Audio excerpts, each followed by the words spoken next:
Pandian store சீரியலில் இனி நடக்க போகுது அப்படின்னு தான் பார்க்க போகிறோம். இந்த தங்கமயிலும் சரவணனும் ரொம்பவே சந்தோஷமாக இருக்காங்க. இப்படி இருக்கும்போது பாண்டியன் ஃபோன் அடிக்கிறாங்க. என்ன சரவணா, ரூம்லாம் நல்லா இருக்கா அப்படின்னு கேட்குறாங்க. நல்லா இருக்குப்பா அப்படிங்கிறாங்க. சரிப்பா சரிப்பா, 5000 வாடகைக்கு இப்படி ஒரு ரூம் கிடைக்காது, இருக்கிறத வாழ்க்கையை நல்லா அனுபவிச்சுட்டு வாப்பா அப்படிங்கிறாங்க. சரிப்பா அப்படிங்கிறாங்க. டேய், தங்கமயில விட்டுட்டு எங்கேயும் போகாதடா, எங்கே போனாலும் அவளை கூப்பிட்டு போ அப்படிங்கிறாங்க. நான் போகிறேன், இங்கே எனக்கு ஒரு இடமும் தெரியாது அப்படிங்கிறாங்க. அப்போ ஒன்று செய்யட்டுமா, வியாபாரி சங்கத்திலேருந்து ஒரு தெரிஞ்ச ஒரு நண்பர் இருக்கார். அவர் சென்னையில் தான் இருக்கார். சென்னையில் தான் கடையும் வச்சுருக்காரு. அவரை வர சொல்கிறேன், அவர் உனக்கு சென்னையை சுற்றி காமிப்பார் அப்படிங்கிறாங்க. சரிப்பா அப்படிங்கிறாங்க. இந்த சூழ்நிலையில் தங்கமயில்கிட்ட ஃபோனை கொடுப்பா அப்படிங்கிறாங்க. உடனே என்னப்பா அப்படின்னா, கொடுக்குறேன்ப்பா அப்படின்னு சொல்லிட்டு அப்பா பேசுகிறாங்க. அப்படிங்கிற மாமா அப்படிங்கிறாங்க. என்னம்மா, ஹனிமூனுக்கு நீங்கள் நினச்ச ரூமுக்கு வந்துட்டீங்களா அப்படிங்கிற. ஆமாம் மாமா அப்படிங்கிறாங்க. ரொம்ப சந்தோஷமாக இருக்குல்ல, நீங்கள் சந்தோஷமாக இருக்கீங்களா, அதான் போகணும். சரிப்பா நான் வச்சிடுறேன் அப்படின்னு சொல்லிட்டு ஃபோனை வச்சிடுறாங்க. உங்கள் அப்பா என்னங்க சொன்னாங்க அப்படிங்கிறாங்க. இல்லை, இங்கே வியாபாரி சங்கத்துலேருந்து ஒரு அண்ணா இருக்காங்களாம், அவருங்க கடை வச்சுட்டு வர போல் எங்கள் அப்பாவுக்கு ஃப்ரெண்ட் தான். அவர் சென்னையில் நம்மளுக்கு தெரியாத இடத்த சுற்றி காமிப்பாரான் அப்படிங்கிறாங்க. ஏங்க, ஹனிமூன் வந்ததே நம்ம யாருடைய தொடர்பும் இல்லாமல் நம்ம தனியாக சந்தோஷமாக இருக்கிறதுக்கு தான் அப்படிங்கிறாங்க. இல்லைமையிலே அப்பா சொல்லுதும் சரி தானே, நம்மளுக்கு சென்னையில் ஒரு பக்கமும் தெரியாது, அவர்னா நம்மளுக்கு இங்கே கூட்டி போய்ட்டு வந்துடுவார்ல அப்படிங்கிறாங்க. ஏங்க, நீங்கள் சொல்லுறதெல்லாம் சரி தான், ஒரு ஆள் வந்தாருன்னா அவருக்கு நம்ம தனியாக கார் பிடிக்கணும், கார் பிடிச்சா ஒரு அமௌண்ட்டு செலவாகும், நம்ம சுதந்திரமாகவே இருக்க முடியாதுங்க அப்படிங்கிறாங்க. அப்படிங்கிறியோ, சரி சரி நான் அப்பாவுக்கு ஃபோன் பண்ணி சொல்லிடுறேன்னு சொல்லிட்டு, அப்பா அது வேணாம்ப்பா, அவர் வந்தாருன்னா அவருக்கு அனாவசியமாக செலவு பண்ண வேண்டியிருக்கும், வைக்க வேண்டியிருக்கும், அதுவும் கஷ்டமாக தெரியும்பா அப்படிங்கிறாங்க. அதுவும் சரி தான். சரி அப்போ ஒன்று செய், எங்கேயாவது போகணும் அப்படின்னு சொன்னால் இடம் தெரியலன்னா எனக்கு உடனே ஃபோன் அடி, நான் அவர்கிட்ட கேட்டு உடனே சொல்லியிருந்தேன் அப்படிங்கிறாங்க. சரிப்பா அப்படிங்கிறாங்க. இந்த சூழ்நிலையில் அப்பா என்ன சொல்கிறாங்கன்னா, நம்ம ஒரு இடம் போகிறோம்னா அங்கே தெரியலன்னு சொன்னால் அப்பாவுக்கு ஃபோன் அடித்தாங்கன்னா அவர்கிட்ட கேட்டு சொல்லுவாங்களாம் அப்படிங்கிறாங்க. அப்படியா, சரி ரைட் அப்படின்றாங்க. இந்த சூழ்நிலையில் ஹோட்டல் நல்லாவே சாப்பிட்றாங்க. சாப்பிட்டேங்க, நம்ம எங்கேயாவது போயிட்டு வரோங்க அப்படிங்கிறாங்க. உடனே மயில் எங்கே போகிறது அப்படிங்கிறாங்க. எனக்கும் தெரிலங்க, நம்ம ஹோட்டலுக்கு எதிர்த்தாப்புல ஒரு பஸ் ஸ்டாண்டில் போய் நிற்போம், பஸ்ஸு எங்கே போய் நிற்குதோ அங்கே வரைக்கும் போவோம் அப்படிங்கிறாங்க. சரி ரைட்டு அப்படின்னு சொல்லிட்டு நேராக அங்கே ஏறி போகிறாங்க. உடனே கண்டக்டர் கேட்குறாரு பஸ்ஸில், இந்த மாதிரி எங்கே போகணும் அப்படின்னு கேட்குறாங்க. இந்த பஸ்ஸு கடைசி எவ்வளோ தூரம் போகும் அப்படிங்கிறாங்க. ஒரு ஸ்டாப்பை சொல்கிறாங்க, அங்கே வரைக்கும் போகும் அப்படிங்கிறாங்க. அங்கே தான் போகணும் அப்படிங்கிறாங்க. சரி ரைட்டு அப்படின்னு சொல்லிட்டு அங்கே போய் பஸ்ஸில் விட்டுறாங்க. இந்த சூழ்நிலையில் அங்கே எல்லாத்தையுமே ரோட்டு கடையில் உள்ளது எல்லாத்தையுமே வாங்கி சாப்பிட்றாங்க, வைக்கிறாங்க. அங்கே பக்கத்துலேயே பார்க்குறாங்க, ஒரு தியேட்டர் ஒன்று இருக்குது, அதில் போய் படத்தை பார்க்குறாங்க. பார்த்துட்டு டைம் ஆயிடுது. டைம் ஆனால் சரிங்க, நம்ம பஸ்ஸில் நம்ம ஹோட்டலுக்கு கிளம்பலாம் அப்படிங்கிறாங்க. ஹோட்டலுடைய பேர் தான் தெரியுமே தவிர்த்து இது எப்படி அங்கே போகிறது வைக்கிறதுலாம் எங்களுக்கு தெரியல. சென்னையில் போய் இறங்கின உடனே அங்கே கேட்டாங்க, ஒரு ஆட்டோக்காரர் கரெக்டாக கொண்டு விட்டுட்டாரு. ஆனால் இங்கேருந்து எப்படி பஸ்ஸில் அங்கே கரெக்டாக போகிறது, ஸ்டாப் என்னது அப்படி இப்படின்னு ஒன்றுமே புரியாமல் அப்படி இருக்கிறாங்க. இந்த சூழ்நிலையில் அந்த ஹோட்டலுடைய இதை பேரை பாருங்கள் அப்படிங்கிறாங்க. பேரை பார்த்துட்டு ஒவ்வொருத்தர்கிட்டயா சொல்கிறாங்க. ஆட்டோக்காரங்கிட்ட சொல்கிறாங்க, ரோட்டில் போகிறவங்ககிட்ட சொல்கிறாங்க. அவங்க தெரியலங்கிறாங்க. அப்போ ரொம்ப நேரமாக பஸ் ஸ்டாண்டுக்கு நிற்கிறாங்க. இவங்களுக்கு போர்டு போட்டு வரும் அப்படின்னு சொல்லிட்டு இருக்கிறாங்க. எல்லாமே நம்பர் போட்டே வருது. அப்போ ஒன்றுமே தெரியல. அப்போ ரொம்ப நேரமாக நின்றுட்டுருக்கிறத பார்த்துட்டு ஒரு ஆள் கேட்குறாரு, என்னங்க ரொம்ப நேரமாக பஸ் ஸ்டாண்டில் நிற்கிறீங்க அப்படிங்கிறாங்க. இல்லைங்கய்யா, நாங்கள் ஒரு ஹோட்டல்லேருந்து வந்தோம், அந்த ஹோட்டலுக்கு போனோம், அந்த இடம் இந்த இடம்னு சொல்லி மேப்பில் பார்த்துட்டோம். இப்போ அந்த இடத்துக்கு போகிறதுக்கு போர்டு போட்டே வரல பஸ்ஸு, எல்லா பஸ்ஸுமே வேறு இடத்துக்கு வருது அப்படிங்கிறாங்க. இங்கே பாருங்கள், இங்கே எல்லாமே நம்பர் தான், நம்பர் தெரியணும் அப்படிங்கிறாங்க. எந்த இடம்னு சொல்லுங்கள் அப்படிங்கிறாங்க. உடனே அந்த இடத்த சொல்கிறாங்க, ஒரு இடத்த சொல்கிறாங்க, அந்த ஹோட்டல் பேரையும் சொல்கிறாங்க. அந்த இடத்துக்கு இப்போ பஸ் இல்லைங்களே அப்படிங்கிறாங்க. பஸ் இல்லையா அப்படிங்கிறாங்க. ஆமாங்க, அந்த இடத்துக்கு 8:30யோட பஸ் முடிஞ்சது. அதுக்கப்புறம் நீங்கள் ஆட்டோவிலையோ கார்லேயோ தான் போகணும். தெரிஞ்சவங்க உங்களுக்கு இங்கே யார் இருக்காங்களா அப்படிங்கிறாங்க. எனக்கு இங்கே யாருன்னு தெரியல அப்படிங்கிறாங்க. தெரிஞ்சவங்களோட போங்க, ஏன்னா நிறைய தூரம் போயிட்டோம் அப்படின்னு சொல்லி காசு கூட வைப்பாங்க அப்படிங்கிறாங்க. அப்படியா அப்படின்னு சொல்லிட்டு, சரி ரைட், நான் அப்போ எங்கள் அப்பாட்ட பேசுகிறேன் அப்படின்னு சொல்லிட்டு நேராக அவங்க அப்பாவுக்கு அடிக்கிறாங்க. அப்பா, நான் சரவணன் பேசுகிறேன் அப்படிங்க. சொல்லுடா அப்படிங்கிறாங்க. இல்லைப்பா, நானும் மயிலும் ஒரு இடத்துக்கு வந்தோம்ப்பா, அந்த இடம் என்னென்னு எனக்கு தெரில அப்படிங்கிறாங்க. இடம் என்னென்னு தெரியலையா, அது எந்த ஏரியான்னு கேளு அப்படிங்கிறாங்க. கேட்குறாங்க, இந்த இடம் அப்படின்னு சொல்கிறாங்க. சரி, அந்த இடத்துலேருந்து ரூமுக்கு போகிறதுக்கு ரொம்ப தூரம் ஆமாம்பா, அதுபோக எப்படி போகிறதுன்னு தெரில, நானும் ஒரு ஆட்டோவோ காரோ பிடிச்சி போகலான்னு பார்த்தா தெரியாதவங்ககிட்ட போனீங்கன்னா கூட அமௌண்ட் வாங்கிடுவோன்னு சொல்கிறாங்க அப்படிங்கிறாங்க. அதுவும் சரி தான், ஏன்டா இவ்வளோ நேரத்துக்கு அவங்க அவ்வளோ தூரம் போகிறீங்க, பக்கத்தில் எங்கேயாவது போக வேண்டியதானே. சரி ரைட்டு, இப்போ நான் அவர் வியாபாரி சங்கத்தை அவருக்கு அடிக்கேன் அப்படின்னு சொல்லிட்டு அங்கே உள்ள நண்பருக்கு அடிக்கார். அடித்தோடனே அவர் சொல்கிறார், தம்பி அது கொஞ்சம் ஒரி பிடிச்ச ஏரியா, சீக்கிரம் அந்த இடத்த விட்டு கிளம்ப பாருங்கள் அப்படிங்கிறாங்க. சார் அது எப்படி போகணும் எது போகணுன்னு தெரில அப்படிங்கிறாங்க. சரி ரைட்டு, என் கார் டிரைவரே அனுப்புகிறேன், உங்களை கொண்டு ஹோட்டலில் விட்டுருவாங்க. நீங்கள் ஏரியா எந்த ஏரியாவுக்கு போகிறதா இருந்தாலும் முதல்ல என் நம்பருக்கு ஃபோன் பண்ணி கேட்டுக்கிடுங்க, இந்த ஏரியா ஒரு இல்லாத ஏரியாவா, இல்லைங்க போனால் என்னென்ன இருக்கும் அப்படின்லாம் என்கிட்ட கேட்டுக்கிடுங்க அப்படிங்கிறாங்க. சரி சார் அப்படிங்கிறாங்க.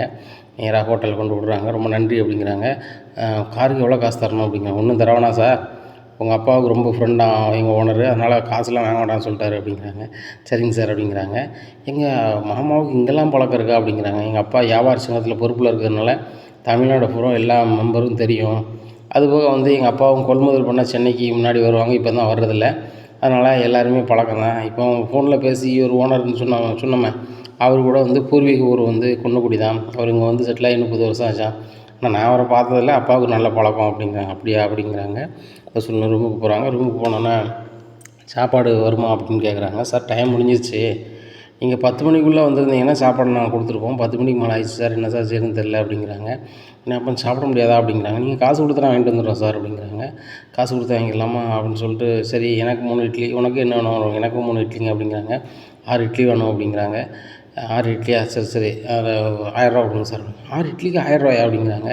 சார் ஒரு இட்லியோட விலை வந்து 100 சார், 6 இட்லி 200 ஆச்சு சார், 400 டிப்ஸு சார் அப்படிங்கிறாங்க. 400 டிப்ஸா அப்படிங்கிறாங்க. ஆமாம் அப்படிங்கிறாங்க. இல்லை சார் அப்படிலாம் ஒன்றும் வேண்டாம் அப்படின்னு சொல்லிட்டு ரூமுக்கு போயிடுறாங்க. இங்கே தங்கமேலுக்கு சரியான வயிறு பசியாக இருக்குது. அப்போ சரவணன்ட்ட கேட்குறாங்க, ஏங்க பேசாமல் அந்த இட்லி வாங்கிட்டு சொல்லியிருக்கலாம்ல அப்படிங்கிறாங்க. இங்கே பாரு மயில், நம்ம ஊரில் ஒரு இட்லியோட விலை வந்து 6 ரூபா, அதிகபட்சமாக 7 ரூபா வரைக்கும் சாப்பிட்ருக்கேன், 8 ரூபாயே இருக்கட்டுமே. இப்போ பாரு ஒரு இட்லி வந்து 100 ரூபாங்கிறாங்க. 100 ரூபாய்க்குலாம் ஒரு இட்லி சாப்பிட்டோம்னா சரியாக வருமா அப்படிங்கிறாங்க. எங்க வயிறு பசிக்கல அப்படிங்கிறாங்க. அதுக்காக நமக்கு நிறைய காசாக இருக்குது, கம்மியாக தானே இருக்குது, இப்படிலாம் ஓவர் செலவு பண்ணால் சரி வராது மயில். நம்மளுக்கு இந்த ஹோட்டலில் எல்லா சாப்பாடுமே ஃப்ரீ. நம்ம டைம் தவறிட்டுங்கனால நம்மளுக்கு சாப்பாடு இல்லைங்கிறாங்க, வைக்கலைங்கிறாங்க. அப்படி இருக்கும் ஒன்றும் செய்ய முடியாது அப்படிங்கிறாங்க. எனக்கு ரொம்ப வயிறு பசிக்குங்க, நான் சாப்பிடாமே இருந்ததில்லை அப்படி இப்படின்னு சீனை போடுறாங்க. நானும் தான் மயில் டயத்துக்கு சாப்பிட்ருவேன், இப்போ என்ன பண்ணுறது அப்படின்னு சொல்லிட்டு பேக்கை உருட்டுறாரு. அதில் 2 3 பிஸ்கட் பாக்கெட் இருக்குது. மயிலுக்கு எதுக்கும் ஒரு நம்மளுக்கு வயிறு பசியாதுன்னு சாப்பிட்றதுக்கு வச்சுக்கோங்கன்னு சொல்லிட்டு அப்பா 2 3 பிஸ்கட் பாக்கெட்டு கொடுத்து விட்டாரு, அது இருக்குது அப்படிங்கிறாங்க. அதையாவது எடுங்க அப்படின்னு சொல்லி பிஸ்கட் பாக்கெட் சாப்பிட்றாங்க. சரியான வயிறு பசியில் அதை சாப்பிட்டு முடிச்சிடுறாங்க. முடிச்சுட்டு தண்ணியை குடிச்சிட்டு படுக்கிறாங்க. ஏங்க ஹனிமூனுக்கு வந்துட்டு இப்படி பட்னியாக தூங்கணும்னு சொல்லி நம்ம மட்டும்தாங்க இப்படி செஞ்சுருப்போம் அப்படிங்கிறாங்க. இல்லை மயிலே நம்ம நேரத்தோடு வந்திருக்கணும், பஸ்ஸு எங்கே போகுதுன்னு தெரியாமல் கடைசி வரைக்கும் போட்டுன்னு சொல்லிட்டு போனது நம்ம தப்பு. அதுபோக அங்கேருந்து இங்கே பஸ் இருக்குமா இருக்காதா, இல்லை பஸ்ஸில் போர்டில் தான் வருமா இல்லை நம்பரில் தான் வருமா எல்லாம் தெரிஞ்சுக்கிட்டு போயிருக்கணும். நமக்கு ஒன்றுமே தெரியல. அதுபோக எங்கள் அப்பாவோட ஃப்ரெண்டு வந்து கார் அனுப்பி நம்மளை கொண்டு விட்டார். இல்லைனா நம்ம எப்போ வந்து சேர்ந்துருப்போமோ ஏது வந்து சேர்ந்துருப்போமோ பாதுகாப்பாக தான் வந்திருப்போமான்னு தெரியல. இப்படியா இருக்குது என்ன அப்படிங்கிறாங்க. மறுநாள் காலையில் விடியுது. விடிஞ்ச உடனே காலையிலேயே சப்ளையர் 6 மணிக்கு கலரை தடிக்கிறாங்க. சார் சாப்பாடு எதுவும் வேணுமா அப்படிங்கிறாங்க. 6 மணிக்காவா அப்படிங்கிறாங்க. ஆமாம் சார், 6 மணிலேருந்து 8 மணி வரைக்கும் நீங்கள் என்னெல்லாம் ஆர்டர் பண்ணிக்கலாம் சார் அப்படிங்கிறாங்க. சரி ரைட்டு ஆர்டர் பண்ணிடுவோன்னு சொல்லிட்டு தங்கமேல் சொல்கிறாங்க. ஏங்க எல்லாம் ஆர்டர் பண்ணிடுவோன்னு சொல்லிட்டு, தம்பி ஒரு 10 இட்லி, 5 பூரி, 2 பொங்கல், 6 வடை அப்படி இப்படின்னு சொல்கிறாங்க. சரி மேடம் கொண்டு வந்துடுறேன்னு சொல்லிட்டு வராங்க. மெயில் இவ்வளோ காண இருக்குது அப்படிங்கிறாங்க. இல்லைங்க ஆர்டர் பண்ணி நம்ம வச்சுப்போம், திடீர்னு வயிறு போச்சுன்னா சாப்பிட்டுக்கலாம்னா, ஒருவேளை மதியம் சாப்பாடு இல்லை நேரம் ஆகிட்டுன்னு நம்ம சுற்றிட்டு வரும்போது நேரம் ஆகிட்டுன்னு சொன்னாங்கன்னா அப்படிங்கிறாங்க. அதுவும் சரி தான், மதியம் எங்கேயும் போக வேண்டாம் மயில், எங்கேயே நல்லா தானே இருக்குது, தனியாக இருக்கலாம் பேசிக்கலாம். அதுபோக குளிக்கணுமா நம்ம நீச்சல் குளத்தில் போய் குளிக்கலாம், அந்த ஃபால்ஸ் மாதிரி இருக்குது அதில் குளிக்கலாம், மொத்தத்தில் நம்ம இங்கேயே இருந்துக்கலாமே அப்படிங்கிறாங்க. நீ சொல்லுறதெல்லாம் சரிதான், சரிதான் மயில், அங்கங்கே போனால் ரொம்ப கஷ்டமாக இருக்கும் மயில் அப்படிங்கிறாங்க. ஏங்க நீங்கள் சொல்லுறது புரியுது, ஆனால் ஹோட்டலுக்குள்ளே இருந்தால் போர் அடிக்குங்க அப்படிங்கிறாங்க. அப்போ ஒன்று செய்வோம் மயில், நம்ம ஹோட்டலில் உட்காந்து விளாடுவோம். அப்படி எப்படி விளாட முடியும் அப்படிங்கிறாங்க. இல்லை ஹோட்டலுக்கு மேலே எப்படி மொட்டை மாடின்னு ஒன்று இருக்கும், அதிலேருந்து ஜாலியாக பேசி விளாடுவோம், அது பக்கம் குளிப்போம் இப்போ நல்லா இருக்குங்களா அப்படிங்கிறாங்க. ஏங்க இப்படியே இருந்தால் போர் அடிக்குங்க அப்படிங்கிறாங்க. அப்போ எங்கே தான் போகணும் அப்படின்னு சொல்லு அப்படிங்கிறாங்க. சாப்பிட்டோன்னே மெரினா பீச்சுக்கு போவோங்க, மெரினா பீச்சுக்கு போயிட்டு இந்த மாதிரி நம்ம வருவோம் அப்படிங்கிறாங்க. மயில் நம்மகிட்ட காசு கம்மியாக இருக்குது, நம்ம அங்கங்கே போனால் காலி ஆயிரும் அப்படிங்கிறாங்க. ஏங்க அதெல்லாம் பார்த்துக்கலாம், அவங்க தம்பி வந்து 26,000 டவார்னு அனுப்பிவிட்ட ஒரு மனுஷன் வந்து ஊருக்கு போகணும் ஒரு 10,000 அனுப்பணும்னு அனுப்ப மாட்டாரா அப்படிங்கிறாங்க. இந்த காசை அவங்க எப்படி அனுப்புனாங்க ஏது அனுப்புனாங்கன்னு எனக்கு ஒன்றும் தெரியல. அதை பற்றி செந்தில்கிட்டையோ கதிர்கிட்டையோ கேட்டால், அண்ணா நீ வந்து இப்போதைக்கு 3ஆம் மனுஷன் மாதிரி, இப்போ எனக்கு ஃபோன் அடிக்காத, வந்த பிறகு எதுனாலும் பேசிக்கலான்னு சொல்லிட்டு அவங்க ஃபோனை வைக்கிறாங்க அப்படிங்கிறாங்க. அவங்களுக்கு தெரிஞ்ச இங்கே தான் உங்களுக்கு தெரிய மாட்டேங்குங்க அப்படிங்கிறாங்க. என்ன சொல்கிற அப்படிங்கிறாங்க. ஆமாம், புதுசாக கல்யாணம் பண்ணி ஜோடி நம்ம வந்திருக்கோம், 4 இடம் போகணும் வைக்கணும் உங்களுக்கு தான் தோணணும், நான் சொல்லி தான் நீங்கள் போக வேண்டியிருக்கு அப்படிங்கிறாங்க. என் ஃப்ரெண்டுலாம் சொன்னால் மெரினா பீச்சில் போய் அப்படி குளிச்சுக்கிட்டே மீன் பொரிச்ச மீன் வாங்கி சாப்பிட்டாலாம், ரொம்ப சூப்பராக இருந்துச்சாம். அதுபோக அங்கே வந்து குதிரைலாம் இருக்குமா, குதிரை ரேஸ் போகலாமா, அப்புறம் வந்து துப்பாக்கி சுடுறது, இந்த மாதிரி நிறைய இருக்காங்க, அதெல்லாம் நம்ம பார்க்கலாமா அப்படிங்கிறாங்க. அப்படியா சொல்கிறேன், சரி வா போவோம் அப்படின்ட்டு போகிறாங்க. மதிய வெயிலில் நிற்கிறாங்க. என்ன வெயில், நிறைய கூட்டம் இருக்கும் அப்படி இப்படின்னு சொன்னேன். ஒன்றுமே இல்லை அப்படிங்கிறாங்க. எங்கள் மதியங்காலம் வந்து அப்படி இருக்கும் அப்படிங்கிறாங்க. நீ தானே சொன்ன போவோன்னு சொன்னேன் அப்படிங்கிறாங்க. இல்லைங்க போகணுன்னு சொன்னேன், ஆனால் வந்து சாயந்தரம் தான் நல்லாயிருக்குமா அப்படிங்கிறாங்க. இப்போ என்ன தான் பண்ணுறது அப்படிங்க. அப்போ எங்கேயாவது போய் படம் பார்ப்போம், படம் பார்த்துட்டு ஈவினிங் வருவோம், சூப்பராக இருக்கும் அப்படிங்கிறாங்க. சரி ரைட்டு அப்படின்றாங்க. இந்த சூழ்நிலையில் வந்துட்டு படம் பார்த்துட்டு இவங்க வராங்க, மெரினா பீச்சுக்கு வராங்க. செம்ம கூட்டமாக இருக்குது, செம்மையாக இருக்குது. இவங்க கண்டதுகளெல்லாம் வாங்கி சாப்பிட்றாங்க. சாப்பிட்டுட்டு பார்த்தீங்களாங்க, நான் சொன்னேன் நீங்கள் கேட்கல, எப்படி இருக்குது பார்த்தீங்களா அப்படிங்கிறாங்க. ஆமாம் மயில் சூப்பராக இருக்குது அப்படிங்கிறாங்க. சரி மயில் மணி 10 கிளம்புமா அப்படிங்கிறாங்க. இல்லைங்க இன்னும் இருப்போம், பீச் மூடு வரைக்கும் நம்ம இருப்போம் அப்படி. மயில் என்ன மயில் சொல்கிற அப்படிங்கிறாங்க. அப்படி இப்படின்ட்டு 12 மணி வரைக்கும் நின்றுறாங்க. 12 மணிக்கு மேலே போலீஸ் வந்து கிளம்புங்க அப்படின்றாங்க. எல்லாருமே கிளம்பி போகிறாங்க. இந்த சூழ்நிலையில் இவருக்கு ரொம்பவே இதாக இருக்குது. இப்போ நம்ம எப்படி அங்கே போகிறது, நம்மளுக்கு ஒரு நம்பர் வேறு தெரியாதா அப்படி இப்படின்னு சொல்லிட்டு முழிக்கிறாங்க. உடனே எங்கே மெரினா பீச்சுன்னு சொல்லிட்டு அங்கேருந்து வந்தோம், அதேமாதிரி இங்கேருந்து போகிறதுக்கு ஏதாவது வழி இருக்குங்க அப்படிங்கிறாங்க. அப்போ அந்த இடத்துக்கு ட்ரெயின் இருக்கான்னு கேட்குறாங்க. அந்த இடத்துக்கு ட்ரெயின்லாம் இல்லை, நீங்கள் வந்து பஸ், நீங்கள் வந்துட்டு கார்லேயோ இல்லை ஆட்டோவில் தான் போக முடியும் அப்படிங்கிறாங்க. ஆட்டோவுக்கு எவ்வளோ வரும்னு கேட்குறாங்க. ஆட்டோனா அவங்களுக்கு 1500 வாடகை வரும். 1500 வருமா அப்படிங்கிறாங்க. காருன்னு எவ்வளோ வரும் அப்படிங்கிறாங்க. 3000 வருங்கிறாங்க. ஐயோ வெளியூர்னோடனே பில்லை போட்டு திட்டுதாங்களே அப்படின்னு சொல்லிட்டு நேராக மறுபடியும் அவங்க அப்பா அடிக்கிறாங்க. அப்பா மெரினா பீச்சில் இருந்தோம்பா, அங்கேருந்து ரூமுக்கு போகிறதுக்கு அதிக காசு கேட்குறாங்கப்பா அப்படிங்கிறாங்க. டேய் இவ்வளோ நேரத்துக்காகடா சுற்றுவீங்க அப்படிங்கிறாங்க. இல்லைப்பா மயில் தான் வந்து பீச்சில் வந்து நிறைய பேர் இருக்கும்போது போகணுன்னு சொன்னால் தான் நேரம் ஆயிடுச்சு அப்படிங்கிறாங்க. டேய் மணி இப்போ மணி 12:30டா, இப்போ 12:30 மணிக்கு எப்படிடா போவீங்க அப்படிங்கிறாங்க. இல்லைப்பா அங்கே ஆட்டோ கார்லாம் இருக்குது அப்படிங்கிறாங்க. டேய் இவ்வளோ நேரத்துக்கு என் ஃப்ரெண்டுக்கு ஃபோன் அடித்தா எப்படிடா இருக்கும், நீ பேசாமல் அங்கே ஒரு ஆட்டோ பிடிச்சி போ, ஒன்றும் பிரச்சனை இல்லை அப்படிங்கிறாங்க. அப்போ நிறைய கேட்குறாங்கப்பா அப்படிங்கிறாங்க. எவ்வளோ கேட்குறாங்க அப்படிங்கிறாங்க. ஒரு 300 400 கேட்பாங்களா அப்படிங்கிறாங்க. இல்லைப்பா 3000 கேட்காங்க. 3000 கேட்காங்களா அப்படிங்கிறாங்க. அப்போ 3000 கேட்காங்க அப்படிங்கிறாங்க. டேய் இருடா அப்படின்னு சொல்லிட்டு அவர் ஃப்ரெண்டு கிடைக்காங்க. என்ன பாண்டியன்னா இவ்வளோ நேரத்துக்கு அடிக்கிங்க அப்படிங்கிறாங்க. இல்லை என் பிள்ளைகள் வந்து அங்கே ஹனிமூன் போயிருக்கல அப்படிங்கிறாங்க. ஆமாம் அவங்க பையனும் மருமகளும் வந்திருக்காங்க அப்படிங்கிறாங்க. அவங்க மெரினா பீச்சுக்கு ஏற்றாப்புல இருக்காங்களாம், அங்கே ஆட்டோ வாடகை நிறைய கேட்குறாங்களாம், அது எப்படி தலைவர அப்படின்னு கேட்குறாங்க. அப்படியா சரி ரைட்டு, என் டிரைவரை போக சொல்கிறானாச்சு, ஆனால் கொஞ்சம் நேரத்தோட போய்ட்டு நேரத்தோட வர சொல்லுங்கள் அப்படின்னு சொல்லிட்டு ஃபோனை வைக்கிறாரு. இந்த சரவணன் ஏன் இப்படி பண்ணுறான் அப்படின்னு சொல்லிட்டு பாண்டியன் ரொம்ப வருத்தப்படுறாரு. எனக்கு கோமதி என்னங்க இவ்வளோ நேரத்துக்கு ஃபோனில் பேசிகிட்டு இருக்கீங்க அப்படிங்கிறாங்க. எல்லாம் சரவணனை தாண்டி அப்படிங்கிறாங்க. எங்கே சரவணனுக்கு என்னாச்சு அப்படிங்க. சரவணனுக்கு ஒன்றும் ஆகலை, அவன் நம்மளை தான் உரிப்படுத்துவான் போல், சென்னையில் நம்மளுக்கு ஒரு ஆள் ஹெல்ப் பண்ணுறாரு, அதை வந்து அவன் தப்பாக பயன்படுத்துகிறான் அப்படிங்கிறாங்க. என்ன விஷயங்க அப்படிங்கிறாங்க. இந்த மாதிரி இவ்வளோ நேரத்துக்கு அவங்க வந்து மெரினா பீச்சிலேருந்து வெளில வராங்களாம், இப்போ இருந்து ரூமுக்கு போகணுங்கிறாங்க. அவங்க ரூமுக்கும் மெரினா பீச்சுக்கு ரொம்ப தூரம், 3000 ஆட்டோ வாடகையே கேட்காங்களா. என்னங்க சொல்கிறீங்க அப்படிங்கிறாங்க.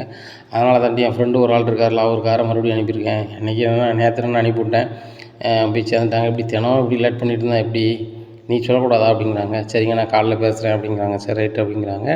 அங்கே சரவணனுக்கு அந்த கார் வந்துடுது, பாண்டியன் ஏற்பாடு பண்ண கார் வந்துடுது. ஏற்றி கொண்டு ரூமில் விட்டுறாங்க.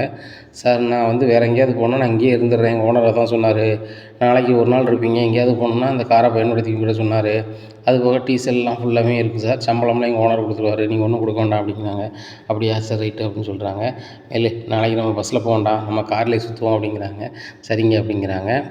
இந்த சூழ்நிலையில் வந்துட்டு காலையில் விடிஞ்சோன்னா மயில் சொல்கிறாங்க, எங்க காரில் தான் சுற்றலாம்ல வாங்க அப்படிங்கிறாங்க. மயில் இன்றைக்கி நேற்று மாதிரி பிரச்சனை, என் அப்பாவுக்கு ஃபோன் அடிக்கிற மாதிரி தான் நல்லா இருக்காது அப்படிங்கிறாங்க. ஒன்றும் பிரச்சனை இல்லைங்க விடுங்க அப்படிங்கிறாங்க. கார் டிரைவர்கிட்ட போங்க அப்படிங்கிறாங்க. எங்கே போகணுன்னு கேட்குறாங்க. சென்னை ஃபுல்லும் சுற்றி காமிங்க அப்படிங்கிறாங்க. அப்படியா அப்படின்னு சொல்லிட்டு சென்னைப்புறம் சுற்றி காமிக்கிறாங்க. காரில் டீசல் காலி ஆகிடுது. காலி ஆனோடனே சார் டீசல் காலி ஆகிட்டு காலி ஆகிட்டா அப்படிங்கிறாங்க. ஆமாம் சார் ஃபுல்லாக காலி, பெட்ரோல் பல்க்கு கூட போகாது அப்படிங்கிறாங்க. ஏங்க பல்க்கு போகுது வரைக்கும் கூட நீங்கள் இது பண்ண மாட்டீங்களா அப்படிங்கிறாங்க. ஏங்க நீங்கள் அங்கே போகணும் இங்கே போகணுன்னா ஏதாவது ஒரு கணக்கு பண்ணி போகலாம், நீங்கள் சென்னை பூரா சுற்றணுங்கிறீங்க, அப்புறம் எப்படி ஃபுல்லாக காலி ஆயிடுச்சு, நீங்கள் காரில் இருங்க நான் போய் வாங்கிட்டு வரேன் அப்படின்னு சொல்லிட்டு ஒரு கேன் எடுத்துகிட்டு போகிறாரு.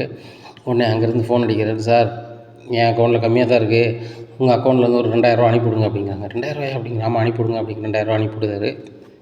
உடனே டீசல் வாங்குறாங்க, வாங்கிட்டு வந்து காரில் ஊற்றுறாங்க. சார் வேற எங்கே போகணும் அப்படிங்கிறாங்க. நேராக ஹோட்டல் கூட்டி போயிருங்க, ஹோட்டல் கூட்டி போயிடுறாங்க.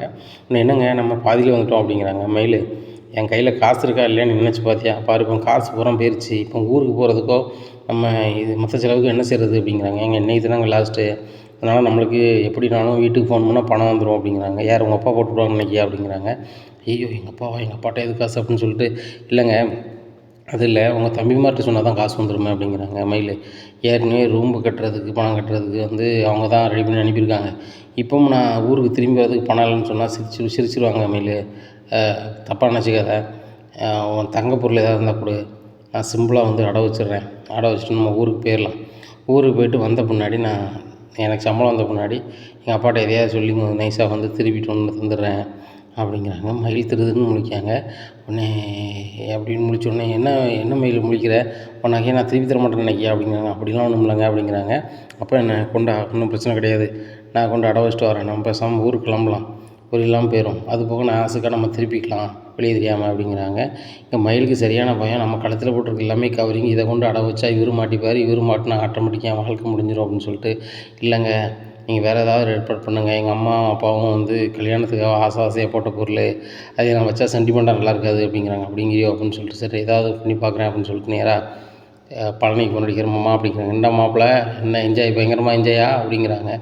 அப்போ என் மாமா கேட்குற ஒவ்வொரு நாளும் ஒவ்வொரு வரி, ஏன்டா இங்கே வந்துன்ட்டுருக்கு அப்படிங்க. என்ன மாப்பிள்ளை அப்படிங்கிறாங்க. ஆமாம்மா, எங்கேயாவது பணம் பிரச்சனை தான் பெரும் பிரச்சனையாக இருக்குது, இப்போ ஊருக்கு வரதுக்கு காசு இல்லை, அதனால் வந்து காசு இருந்தால் போட்டுவிட்டு மாமா அப்படிங்க. என்னடா சொல்கிற, ஏற்கனவே உங்கள் அப்பா அக்கௌண்ட்லேருந்து 11,000 எடுத்துருக்கோம், அதை எப்படி சமாளிக்கணும்னு தெரியாமல் திணறிக்கிட்டு வரோம், உங்கள் அப்பாவுக்கு தெரிஞ்சுன்னா அவ்வளோதான், இவ்வளோ பிரச்சனை ஓடிக்கிட்டுருக்கு, இதில் வந்து நீ வேறு பணம் போட்டு விடணும் வைக்கணுங்கிற, என்னப்பா உன் கதை அப்படிங்கிறாங்க. ஆமாம்மா எப்படியாவது பணம் வேணுமாம்மா அப்படிங்கிறாங்க. டேய் நல்லவனே, வாய்ப்பே இல்லைடா, எப்படியாவது வந்து சேர்றா அப்படிங்க. அது எப்படி மாமா வர முடியும், நடராஜ பஸ்ஸில் தான் வரணும், அது நான் மட்டும்தான் வந்துடலாம், மயில் இருக்காளே அப்படிங்கிறாங்க. டேய் மாப்பிள்ளை என்னவா செஞ்சு வாடா அப்படிங்கிறாங்க. நானும் முயற்சி பண்ணிட்டேன் மாமா, மயில் நகையை வச்சு அடை வச்சு கூட நான் வந்துடலான்னு பார்த்தேன். என்னடா சொல்கிற, நகை அடவுகளுக்கு போகிறேடா அப்படிங்கிறாங்க. ஆமாம்மா, கையில் காசு கிடையாது, ஏற்கனவே 21,000 அவன் அனுப்பிட்டான், கதிரி எப்படி அனுப்புனா ஏது அனுப்பணும்னு தெரியாது அப்படிங்கிறாங்க. எப்படி அனுப்புனா ஏது அனுப்பணும்னு தெரியாதா, நான் ஃப்ளோவில் பேசும்போது கேட்கல, உங்கள் அப்பா அக்கௌண்ட்லேருந்து தான் அனுப்பியிருக்கான் நல்லவன், அந்த நல்லவன் அனுப்பியிருக்கான், மாட்டது யாருன்னு தெரியல, கல்லால் வேறு 1000 எடுத்திருக்கான், இப்போ நான் என்ன செய்ய போகிறேன்னு எனக்கே ஒன்றுமே புரியல அப்படிங்கிறாங்க. என்னமாம்மா சொல்கிற அப்படிங்கிறாங்க. ஆமாம், இங்கே இவ்வளோ பிரச்சனை இருக்குது, நீ வேறு எதுவும் பிரச்சனை கிளப்பி விட்றாத அப்படிங்கிறாங்க. உடனே சரிம்மா அப்படின்னு சொல்லிட்டு ஃபோனை வச்சுட்டு செந்தில் கடிக்கிறாரு. என்னண்ணே ஹனிமூன் எப்படி போகுது அப்படிங்கிறாங்க. ரொம்ப ஒர்ஸ்ட்டாக போகுதா அப்படிங்கிறாங்க. என்ன ஒர்ஸ்ட்டாக போகுதா அப்படிங்கிறாங்க. ஆமாடா, பண தேவை தான் பெரும் பிரச்சனையாக இருக்குது அப்படிங்கிறாங்க. பணம் தேவையா அப்படின்னு சொல்லிட்டு அண்ணே அப்படிங்கிறாங்க. உண்மையில் ரொம்ப சங்கடமாக இருக்குடா, ஏதாவது பண்ணி விட்றா அப்படிங்கிறாங்க. சரி நான் ஏதாவது பண்ணுறேன், அதில் கதிர் உனக்கு ஏதாவது பண்ணானா இதில் நான் பண்ணுறேன் அப்படின்னு சொல்லிட்டு நேராக மீனாட்ட போகிறாங்க. மீனா அப்படிங்கிறாங்க. என்ன அப்படிங்கிறாங்க. மீனா அப்படிங்க, என்ன உங்கள் அண்ணனுக்கு காசு அனுப்பி போட்டு விடணுமா அப்படிங்கிறாங்க. இல்லை மீனா அதெல்லாம் ரெடி பண்ணி போட்டாச்சு. ரெடி போட்டீங்க அப்படிங்கிறாங்க. கதிர் எப்படியோ ரெடி பண்ணி போட்டான், அதை விடு, இப்போ நான் வந்து கவர்மெண்ட் எக்ஸாம் போகிறேன்னு சொன்னோம்ல அப்படிங்கிற. ஆமாம் அப்படிங்கிறாங்க. அது கோச்சிங் சென்டருக்கு பணம் கேட்டால் பணம் வேணும் அப்படிங்கிறாங்க. எவ்வளோ வேணும் அப்படிங்கிறாங்க. 8,000 கேட்டாங்க அப்படிங்கிறாங்க. சரி ரைட்டு, ஒரு 10,000 உங்கள் அக்கௌண்ட்டில் அனுப்புகிறேன் வச்சுக்கோங்க, 2,000 நீங்கள் வர நைஸாக இது பண்ணிக்கோங்க, மாமாவுக்கு தெரியாமல் நைஸாக போய்ட்டு வந்துடுங்க அப்படிங்கிறாங்க. சரி மீனா அப்படிங்கிறாங்க. 10,000 அனுப்பினோன்னே டவார்னு அந்த 10,000 சரவணனுக்கு அனுப்பிடுறாங்க. அனுப்பிட்டு அண்ணே உன் அக்கௌண்ட்டில் 10,000 இருக்குது, ஏறி இருக்கும் பாரு அப்படிங்கிறாங்க. எப்படிடா ஏறிச்சு அப்படிங்கிறாங்க. ஏன்னா அது வந்து கதிர் அனுப்புனது முதல்ல 21, இப்போ நான் அனுப்புனது 10, நீ எடுத்துக்க, சந்தோஷமாக ஒரு ஏசி பஸ் பிடிச்சி வானேன் அப்படிங்கிறாங்க. சரி செந்தில் நல்ல ரொம்ப நன்றில்லை அப்படிங்கிறாங்க. தம்பிக்கு வேணா நன்றி சொல்லணும், விடு பார்த்துக்கலாம் விடு அப்படிங்கிறாங்க. இந்த சூழ்நிலையில் செந்திலுக்கு பயங்கர சந்தோஷம், அண்ணனுக்கு நம்மளால் கொஞ்சம் உதவி பண்ணுறேன்னு சொல்லிட்டு உடனே மொட்டை மாடியில் போய் பாட்டு படிச்சிட்ருக்காரு. பின்னாடி கதிர் போகிறாருன்னு பயங்கரமான பாட்டு பிடிக்க அப்படிங்கிறாங்க. இல்லை நீ சரவணனுக்கு ஹெல்ப் பண்ண, நானும் ஒரு ஹெல்ப் பண்ணிட்டேன் அப்படிங்க. என்ன அப்படிங்கிறாங்க. சரவணன்னா ஊருக்கு வரதுக்கு காசு இல்லைன்னுச்சு, அதான் மீனாட்ட ஒரு பொய்யை சொல்லி காசு வாங்கிட்டேன் அப்படிங்க. ஐயோ ஓட்ட போய் கொண்ட வேறு சொல்லிட்டேனே அப்படிங்கிறாங்க. ஏன்டா சொன்ன என்ன அப்படி, நீ வந்து ராஜிட்ட சொல்லுவா, ராஜி வந்து என் வீட்டுக்கார்ட்ட சொல்லுவா அப்படிங்கிறாங்க. அண்ணிட்ட கேட்டு தானே வாங்கியிருப்பேன் அப்படிங்கிறாட்டி. அப்படி வாங்கலடா, மயிலனிக்கும் மீனாவுக்கும் பிடிக்காது, அதனால் போடக்கூடாது வைக்கக்கூடாதுன்னு சொல்லுவாள், நான் வந்து கவர்மெண்ட் எக்ஸாம் படிக்கிறதுக்கு ஃபீஸ் கட்டணும்னு சொல்லி கோச்சிங் சென்டர் கட்டணும்னு சொல்லி வாங்கியிருக்கேன்டா அப்படிங்கிறாங்க. சூப்பர்ண்ணே, நீனும் வர வர நிறைய போய் சொல்ல ஆரம்பிச்சிட்டேனே அப்படிங்கிறாங்க. டேய் வேறு வழி தெரிலடா, அண்ணனுக்கு எப்படிடா நான் பணம் அனுப்புறது, எனக்கு தான் சம்பளம் கிடையாது அப்படிங்கிறாங்க. சரி ரைட்டு, நான் அக்கௌண்ட்லேருந்து பணம் அனுப்புவோம், அப்பா எதுவும் இது பண்ணாரா அப்படிங்கிறாங்க. அவர் இப்போ வரைக்கும் அதை பற்றி கேட்கல வைக்கல, ஒன்றும் பிரச்சனை இல்லை பார்த்துக்கலாம் அப்படிங்கிறாங்க. சரி ரைட்டு அப்படின்னுட்டுருக்காங்க. இந்த சூழ்நிலை அண்ணன் எப்போ கிளம்புதான் அப்படிங்கிறாங்க. அண்ணன் 10 மணிக்கு பஸ் ஏறுதான் அப்படிங்கிறாங்க. அப்படியா சரி சரி, அப்போ காலையிலே பண்ண வந்துடும், அண்ணன் 6 மணிக்கெலாம் வந்துடும் அப்படிங்கிறாங்க. சரி ரைட்டு அப்படிங்கிறாங்க. எல்லோரும் சாப்பிட்டு தூங்குறாங்க. காலையிலே சரவணனும் மயில் வீட்டுக்கு வந்துடுறாங்க. வந்தோடனே மயிலுக்கும் சரவணனுக்கும் ஆர்த்தி எடு கோமதி அப்படிங்கிறாங்க. ஆர்த்தி எடுத்து வீட்டுக்குள்ளே கூப்பிட்டு போகிறாங்க. உடனே ஊருக்கண்ணே சரவண மலை தான் இருக்கும் அப்படி இப்படிங்கிறாங்க. இந்த சூழ்நிலையில் ராஜியோட பாட்டி, அவங்க அம்மா, சித்திலாம் அங்கேருந்து எட்டி பார்க்குறாங்க. ஹனிமூன் போனவங்க போயிட்டு வந்தாங்க, ரொம்ப சந்தோஷமா தான் இருக்காங்க. சரி சரி அப்படின்னு சொல்லிட்டு வீட்டுக்குள்ளே போகிறாங்க. அப்போ சக்திவேல் வந்துடுறாரு. என்ன இங்கே இருந்துட்டு எதிர்த்த வீட்டில் என்ன நடக்குது ஏது நடக்குதுன்னு பார்க்க தான் உங்களுக்கு வேலையா அப்படிங்கிறாங்க. இல்லை இல்லை நான் பழனியில் பார்த்துட்டு இருந்தேன் அப்படிங்கிறாங்க. 3 பேரும் பழனியை தான் பார்த்துட்டு இருந்தீங்களா அப்படிங்கிறாங்க. ஆமாம் கொழுந்தனார் ரொம்ப நாளாக அங்கே வரலை, அதனால தான் பார்த்துட்ருக்கேன் அப்படிங்கிறாங்க. அவன் கொழுந்தனார் வரலையா? முந்தானத்தானே வந்தான் அப்படிங்கிறாங்க. நேற்று ஒரு நாள் வரலைல்ல, அதான் நாங்கள் பார்த்துட்ருக்கோம் அப்படிங்கிறாங்க. மாறி நீ பொய் சொல்லதுக்குன்னே தனியாக நீ யூனிவர்சிட்டியில் போய் படிச்சுட்டு போகல அப்படிங்கிறாங்க. ஏங்க நாங்கள் பொய்யெல்லாம் சொல்லலை, நாங்கள் அங்கே தான் பார்த்துட்ருந்தோம், அதுவும் பழனி தான் பார்த்துட்ருந்தோம் அப்படிங்கிறாங்க. அங்கே பழனி இல்லையே அப்படிங்கிறாங்க. கொழுந்தனார் வாசல் நின்றார், இப்போ வீட்டுக்குள்ளே போயிட்டார் அப்படிங்கிறாங்க. சரி சரி என்னத்தையாவது அங்கே பார்க்கணுன்னு சொல்லிட்டு இது பண்ணிகிட்டு இருக்காதாங்க. பொண்ணு வீட்டுக்காரங்க நம்ம வீட்டுக்கு வரவும் போகவும் இருப்பாங்க, அதனால் வாரவங்களும் நல்லா உபசரிக்க பாருங்கள். இப்படி ஏற்று வீட்டை பார்த்துக்கிட்டாங்க என்ன நடக்குது ஏது நடக்குதுன்னு சொல்லி சிந்தனை பண்ணிகிட்டு இருக்காதாங்க. நம்ம வீட்டு வேலை என்னமோ பாருங்கள், ஏற்கனவே நம்மளுக்கு அவங்க செஞ்சது வகையில் போதும், பல வகையில் செஞ்சுட்டானுவோ, அவங்களுக்கு நம்மளுக்கு சம்மந்தமே இருக்கக்கூடாது அப்படிங்கிறாங்க. உடனே அப்போ தான் ராஜி பாட்டி நினைக்காங்க, இந்த 2 குடும்பம் என்றைக்கு தான் ஒன்று சேர போகுதுன்னு தெரில, என் காலம் முடிவுன்ட்டு ஒன்று சேர்ந்துருமா, இல்லை என் காலத்துக்குமே இப்படி தான் நிற்பாங்களா, என் மோளை நான் கொஞ்சவே முடியாதா, என் மோட்டை நான் பேசவே முடியாதா அப்படின்னு சொல்லி ரொம்பவே கண்ணீர் விடுதாங்க. ஏத்தா கண்ணீர் அழுறீங்க அப்படிங்கிறாங்க. இல்லை எனக்கு ஒரே ஒரு மக தான், இந்த கோமதி தான், அந்த கோமதிட்ட என்னால் பேச முடியலையேன்னு நினைக்கும் போது ரொம்ப வேதனையாக இருக்குது அப்படிங்கிறாங்க. அத்தை எல்லாம் மாறிடும், இதே மாதிரி ராஜும் மாப்பிள்ளையும் ஹனிமூன் போய்ட்டு வந்துட்டாங்கன்னா அவங்களுக்கு ஒரு குழந்தை குட்டி ஆயிரும். குழந்தை குட்டி ஆனோன்னா பேரன் பேத்தியை நம்ம தூக்கி கொஞ்சம் போது இவங்க என்ன செஞ்சுருவாங்க, நம்ம தான் பேச முடியாது, ராஜி மோனையோ பையனோ விட்டு மூளையோ விட்டு பேச விடுவோம் அப்படிங்கிறாங்க. அதுவும் சரி தான், சீக்கிரம் அவங்களுக்கு வாரிசு வந்துட்டுனா சக்திவேல் முத்துவேல் மாறிடுவாங்க அப்படிங்கிறாங்க. உடனே வடவு சொல்கிறாங்க, அது எனக்கு நம்பிக்கை இல்லை, உங்கள் மகளுக்கு தான் 3 பிள்ளைகள், இத்தனை பிள்ளைகள் 3க்கு 5 பிள்ளைகள் பார்த்தா எங்கே பேசிட்டிங்களா வச்சிட்டிங்களா அப்படிங்கிறாங்க. இல்லடி இது பேரம்லடி, பேரம் பேத்தின்னா அது ஒரு பாசம் தனி தானே அப்படிங்கிறாங்க. உங்களுக்கு ராஜி மேலே பாசமா குமார் மேலே பாசமானா உங்களுக்கு உங்கள் மக மேலே தானே பாசம் இருக்குது அப்படிங்கிறாங்க. ஆமாம் எனக்கு எல்லார் மேலேயும் தான் பாசம் அப்படிங்கிறாங்க. அத்தை சும்மா சொல்லாதீங்க, நீங்கள் உங்கள் மகளையை தான் நினச்சிட்ருக்கீங்க அப்படிங்கிறாங்க வடுவு ராஜுவோட பாட்டிக்கிட்ட. இப்படி இருக்கும்போது சக்திவேல் ரூமுக்குள்ளேருந்து வெளியே வராரு. இன்னும் பஞ்சாயத்து முடியல, அவனை வீட்டுக்குள்ளே போங்க, அந்த வீட்டில் என்ன நடக்குது ஏது நடக்குதுன்னு சொல்லிட்டு, இந்த வீட்டில் கல்யாணம் நடக்க போகுது அப்படின்னு சொல்லி அக்கறை யாருக்கும் கிடையாது அப்படின்னு சொல்லிட்டு போகிறாங்க. உடனே சக்திவேலை பார்த்து முத்துவேல் சொல்லுதா, கொஞ்சம் பொறுமையாக இருடா, எதுக்கு எடுத்தாலும் கோவப்படாத அப்படிங்கிறான். பிறகு கோவப்படாமனே எப்போ பார்த்தாலும் ஏற்ற வீட்டில் நடக்குன்னே பார்த்துட்டு இருந்தா, அவனும் நம்மளை எப்படிலாம் அசிங்கப்படுத்தணும்னு சொல்லி வகை வகையாக பண்ணிக்கிட்டு இருக்கானோ, நம்ம வந்து அசிங்கப்பட்டுக்கிட்டு இருக்கோம், இது இவங்களுக்கு தெரியாமல் இதையும் மேலே கொண்டு நம்மளை அசிங்கப்படுத்திகிட்டு இருக்காங்க அப்படிங்கிறாங்க. விட்றா நம்ம வேலையை பார்ப்போம் அப்படிங்கிறாங்க. சரி அந்த தோட்டத்துக்கு வேங்கிறதுக்கு ஆள் வரான்னு என்னாச்சு அப்படிங்கிறாங்க. அண்ணன் அவன் வேங்க வரான் வைக்கணும்னு சொல்லி அட்வான்ஸை போட்டான், ஒரு 2 லட்ச ரூபாய் அட்வான்ஸ் போட்டான், அதோடு சரி ஆளை காணலை, ஏன்னா அவன் 10 நாளில் வந்தால் கொடுக்கலான்னு பார்த்தேன், அவன் வருது மாதிரி தெரில, இன்னும் வந்து அட்வான்ஸ் கட்டாலும் திருப்பி கிடையாது அப்படிங்கிறாங்க. டே அப்படி நடக்கக்கூடாது, வேங்க முடியலன்னா காசை கொடுத்துடணும் திருப்பி அப்படிங்கிறாங்க. இல்லைண்ணே நான் சொல்லி தான் அட்வான்ஸே போட்டேன், காசு 10 நாளில் இதை வந்து கட்டணும், இடத்த முடிக்கலன்னா திருப்பி தர மாட்டேன்னு சொன்னேன், சரின்னு தான் போனான், அவன் முடிக்கலன்னா அவ்வளோதான் அப்படிங்கிறாங்க. டே அப்போ வேறு ஒரு பார்ட்டி ப்ரோக்கர் வரேன்னு சொன்னார் அப்படிங்கிறாங்க. ஏன்னா அவன் கொஞ்சம் கம்மியாக கேட்கானே அப்படிங்கிறாங்க. சரி அந்த தோட்டத்தை இப்போ நம்ம விற்றே ஆகணுமா அப்படிங்கிற கட்டாயம் இருக்கா அப்படிங்கிறாங்க. இல்லைன்னா இந்த தோட்டத்தை விற்றோம்னா குமாருக்கு ஒரு 6 கோடி ரூபா கிடைக்கும் கல்யாண செலவுக்கு, அதை நம்ம ஜாம் பண்ணலாம்ண்ணே அப்படிங்கிறாங்க. அப்போ அக்கௌண்ட்டில் எவ்வளோ பணம் கிடக்கு அப்படிங்கிறாங்க. அக்கௌண்ட்டில் ஒரு 15 கோடி ரூபா கிடக்குண்ணே, அதை நம்ம அந்த மில்லு தனியாக அந்த வைக்கிறதுக்கு அது பயன்படுத்தணுமாண்ணே அப்படிங்கிறாங்க. சரி ரைட்டு, அந்த மில்லு 2யுமே வந்து குமார் கண்ட்ரோல்லே கொடுத்துருவோம் அப்படிங்கிறாங்க. அண்ணே ஒரு மில்லையே அவன் பார்க்க முடியாமல் பார்த்துட்ருக்கான் அப்படிங்கிறாங்க. டேய் நம்மளுக்கு இருக்க சொத்துக்கெல்லாம் வாரிசை வந்தனடா, இப்படி எல்லாத்தையும் அவன் இழுத்து போட்டு பார்த்தா தானே நாளைக்கு அதை மேனேஜ் பண்ண முடியும், அவனும் பொண்டாடி தான் எல்லாத்தையும் பார்க்கணும் அப்படிங்கிறாங்க. அப்போ தான் சக்திவேல் நினைக்கிறார், நம்ம அண்ணன் வந்து நம்ம பையனை மட்டும் தான் வாரிசை நினைக்காரு, தனக்கு ஒரு பொண்ணு இருந்துச்சு அவள் பொண்ணே கிடையாதுங்கிற அளவுக்கு ஆகிட்டாரு. சார் ரைட்டு அண்ணன், நீ அண்ணனா கிடைக்க நான் கொடுத்து வச்சுருக்கணும் அப்படிங்கிறாங்க. டேய் நீ எனக்கு தம்பியாக கிடைக்க கொடுத்து வச்சுருக்கணும் அப்படின்ட்டு இருக்காங்க. உடனே அங்கே மாறி பார்க்குறாங்க. பாருங்கத்த அங்கே ரொம்ப பாசம் பொங்கிட்டு கிடக்காங்க, 2 பேருமே சாடிக்கேற்ற மூடி, இவரையும் அவரை குறைச்சிட முடியாது, அவர் இவரை குறைச்சிட முடியாது, 2 பேரும் செமையாக இருக்காங்க. இதை இவங்கள வச்சுக்கிட்டு நீங்கள் வந்து ராஜிக்கு குழந்த பிறந்தா அந்த குடும்பம் ஒன்றாயிருன்னு சொல்லி பேசிகிட்டு இருக்கீங்க, நீங்களும் நம்புதீங்க, சரி சரி வாங்க வீட்டுக்குள்ளே போவோம் அப்படின்னு சொல்லிட்டு போகிறாங்க. உடனே மாறி சொல்கிறாங்க, அத்தை அக்கௌண்ட்டில் தான் நிறைய பணம் இருக்குன்னா ஏன் அந்த சொத்தை வைக்கணும், நம்ம குடும்பம் சுற்றி இருந்துட்டு போட்டோம் அப்படிங்கிறாங்க. இல்லடி அவங்களுக்கு இப்போ என்னென்னா அது வந்து எங்கள் பூர்வீக சொத்து, இதுக்கு கோமதியோ பழனியோ வந்து பங்கு கேட்டு வந்துடக்கூடாது, அதை விற்கணும்னு நினச்சிக்கிட்டு இருக்காங்க, அவ்வளோதான் அப்படிங்கிறாங்க. அப்படியா இதில் சுச்சமாக இருக்கா அப்படிங்கிறாங்க. அதனால தான் பண்ணுறாங்க. மீதி சொத்தெல்லாம் அவங்க விற்க மாட்டாங்க 2 பேரும். அந்த சொத்தை மட்டும் விற்கணும்னு ஏன் சொல்லிக்கிட்டு இருக்காங்கன்னா, அது வந்து என் வீட்டுக்கார் பேரில் இருக்குது. என் வீட்டுக்காருக்கு வாரிசு நிலைமையில எல்லாம் இதில் இருக்குது. மீதி சொத்து எல்லாம் அவங்க 2 பேர் பேரில் உயில் எழுதி வச்சிட்டாரு என் வீட்டுக்காரு. அதனால் அவங்க அந்த சொத்தை விற்கணும்னு அலையுதாங்க அப்படிங்கிறாங்க.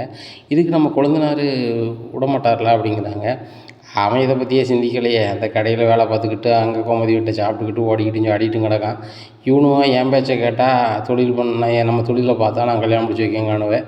அவனும் கேட்க மாட்டேக்கான், இவனும் முடிச்சு வைக்க மாட்டேக்கானுங்க. காலகாலத்தில் பழனிக்கும் ஒரு பொண்ணை பார்த்து தலிநூறு கட்டி வச்சிட்டோம்னா நல்லாயிருக்குன்னு நான் பார்க்கேன் அப்படிங்கிறாங்க. சரியத்த எல்லாம் நடக்கும், வாங்க முதல்ல உள்ள வீட்டுக்குள்ளே நம்ம வேலையை பார்ப்போம் அப்படின்னு சொல்லிட்டு போகிறாங்க. இந்த சூழ்நிலையில் பாண்டியன் வந்து கடைக்கு போகிறாரு. அங்கே கடையில் உட்காந்துட்ருக்கும் ஒரு நண்பர் வராரு. வந்து என்னண்ணே கனிமூணு போன பையன் போயிட்டு வந்துட்டாங்களா அப்படிங்க. நல்லபடியாக போயிட்டு வந்துட்டாங்க. பையன் வேலைக்கு போயிட்டார் உடனே அப்படிங்கிறாங்க. இல்லை போகல, ஒரு நாள் ரெஸ்ட் எடுக்க சொல்லியிருக்கேன் அப்படிங்கிறாங்க. அப்படியா சரி அப்படிங்கிறாங்க. இந்த சூழ்நிலையில் சரவணனோட ஓனர் ஃபோன் அடிக்காங்க. என்னாச்சு சரவணன் என்னைக்கு வராப்புல அப்படிங்கிறாங்க. சரவணன் இன்னைக்கு காலையிலே வந்துட்டான் ஊருக்கு. இன்றைக்கி ஒரு நாள் ரெஸ்ட் எடுத்து நாளைக்கு வேலைக்கு வந்துடும் தலைவர் அப்படிங்கிறாங்க. சரி என்னாச்சு அப்படின்னு சொல்லிட்டு அவர் ஃபோனை வச்சிடுறாரு. பண்ணினேன் அப்படிங்கிறாங்க. சொல்லுப்பா அப்படிங்கிறாங்க. இல்லைண்ணே அக்கௌண்ட்டில் இருந்த பணத்தை கொஞ்சம் காணலைண்ணே. என்னப்பா சொல்லுது அப்படிங்கிறாங்க. ஆமாண்ணே நானும் அக்கௌண்ட்டில் பணம் எடுக்கல, பேங்க்காரங்கிட்ட கேட்டால் அது எப்படி இது அப்படிங்கிறாங்க. பேங்கில் எப்படி தான் அக்கௌண்ட்டில் பணம் போட்டு வைக்கணும்னு தெரில அப்படிங்கிறாங்க. எல்லாருமே பேங்கில் தானே போட்டு வச்சு வர பண்ணிக்கிட்டு இருக்கோம் அப்படிங்கிறாங்க. அது என்னமோ சரிதாம்ண்ணே, ஆத்திர வருஷத்துக்கு ஆகும்னு சொல்லி அக்கௌண்ட்டில் போட்டு வைக்கோம். திடீர்னு பணம் கம்மியாக இருக்குது, கேட்க போகும்போது நீங்கள் தான் பண்ணிட்டீங்க வச்சுட்டீங்க. எனக்கு ரொம்ப இதாக இருக்குது, பேங்க்லலாம் பணம் வச்சுன்னா அப்போ செக் பண்ணிக்காங்கண்ணே அப்படிங்கிறாங்க. என்னப்பா சொல்கிற அப்படிங்கிறாங்க. இங்கே பழனியும் செந்திலும் திருதுன்னு முடிக்காங்க. ஆகா இவர் செக் பண்ணி பார்த்தா மாட்டிக்குவோமே அப்படின்னு சொல்லிட்டு உடனே சரி நான் என்னென்னு பார்க்குறேன் அப்படின்னு சொல்லிட்டு செந்தில் கல்லாளர் வரேன் அப்படின்னு சொல்லிட்டு கிளம்பி போகிறாங்க. உங்கள் அப்பா எங்கடா போகிறாரு அப்படின்னு சொல்லி பழனி செந்தில்கிட்ட கேட்க எனக்கு என்னம்மா தெரியும் அப்படிங்கிறாங்க. சரிதான் நீ அங்கோட தான் இருக்க, உனக்கு எப்படி தெரியும் அப்படின்னு சொல்லிட்டு கதிருக்கு முன்னாடிக்காங்க. உங்கள் அப்பா தானடா பேரண்ட்ஸை செக் பண்ண மாட்டாரா அப்படி இப்படின்னா. அது போக அந்த எஸ்எம்எஸ் வேறு அழிச்சிட்டேன்னு சொன்னால் இப்போ பாரு உங்கள் அப்பாக்கிட்ட வந்து ஒரு ஆள் சொல்லிட்டாரு பேங்கில் போட்ட பணத்தை வந்து கொஞ்சம் காணலை, குறைய இருக்குது அக்கௌண்ட்டில், அதனால் நீங்களும் செக் பண்ணிக்காங்கன்னு சொன்னோன்னா கிளம்பி போகிறாரா எங்கே போகிறாருன்னே தெரில அப்படிங்கிறாங்க. நீ எங்கடா இருக்க அப்படிங்க. வீட்டில் இருக்கேன் அப்படிங்க. உங்கள் அப்பா வீட்டுக்கு வராரா எங்கே வரான்னு தெரியல அப்படிங்கிறாங்க. 5 நிமிஷத்தில் அவர் வந்தால் எனக்கு ஃபோன் அடிட்டா அப்படிங்கிறாங்க. சரி அப்படிங்கிறாங்க. வீட்டுக்கு வரல, அவர் நேராக பேங்க்கு போயிறாரு. சார் பேங்க்கில் கொஞ்சம் கேட்கணும் அப்படிங்க. என்ன அப்படிங்கிறாங்க. இல்லை அக்கௌண்ட் உள்ள பணத்தை வந்து காங்கலன்னு சொல்லிட்டு நண்பர் சொல்லிட்டு வர்றாரு, அது மாதிரி எதுவும் ஆகுமா சார் அப்படிங்கிறாங்க. அப்படி நடக்க வாய்ப்புகளும் இருக்குது. ஆனால் அப்படி வாய்ப்புகள் இருந்துச்சுன்னா நீங்கள் வந்து போலீஸில் கம்ப்ளைண்ட் பண்ணலாம். அதுக்கு முன்னாடி பேங்க்கில் நீங்கள் என்ன நடைமுறையை அதை கேட்டுக்கலாம் அப்படிங்கிறாங்க. சரி சார் அப்படின்னு சொல்லிட்டு நேராக வீட்டுக்கு வராங்க. வீட்டுக்கு வந்தோன்னா கதிர் நேராக மாமாவுக்கு ஃபோன் அடிக்காரு. மாமா வீட்டுக்கு தான் வந்திருக்காரு அப்படிங்கிறாங்க.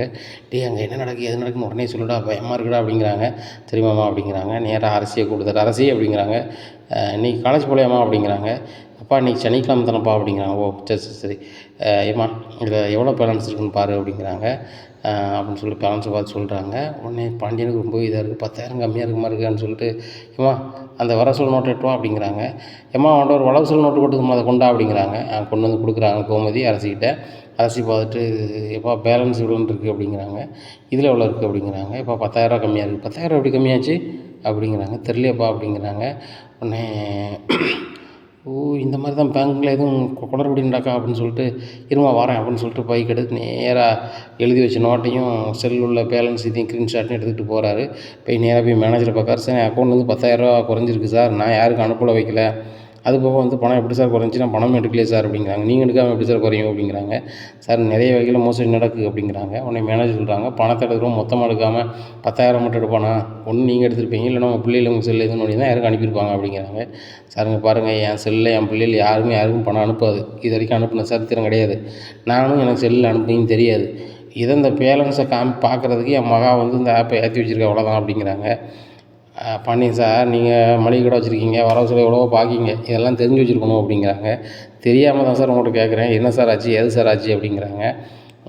உடனே கொஞ்சம் பொறுங்க அப்படின்னு சொல்லிட்டு அதை பார்த்துட்டு சார் நீங்கள் தான் அனுப்பியிருக்கீங்க, உங்கள் அக்கௌண்ட்லேருந்து இன்னொரு அக்கௌண்ட்டுக்கு 10,000 போயிருக்கு அப்படிங்க. என் அக்கௌண்ட்லேருந்து இன்னொரு 10,000 இருக்கா, யார் அக்கௌண்ட்டுக்கு போயிருக்கு அப்படிங்கிறாங்க.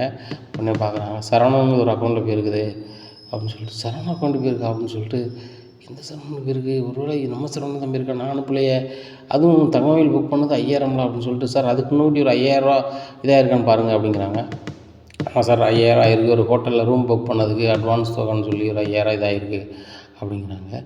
இதை கேட்ட உடனே பாண்டியனுக்கு ரொம்ப ஒரு மாதிரி ஆயிடுது. நம்ம அனுப்பவே இல்லை, எப்படி போச்சு அப்படின்னு சொல்லிட்டு ரொம்பவே குழப்பமாக இருக்குது.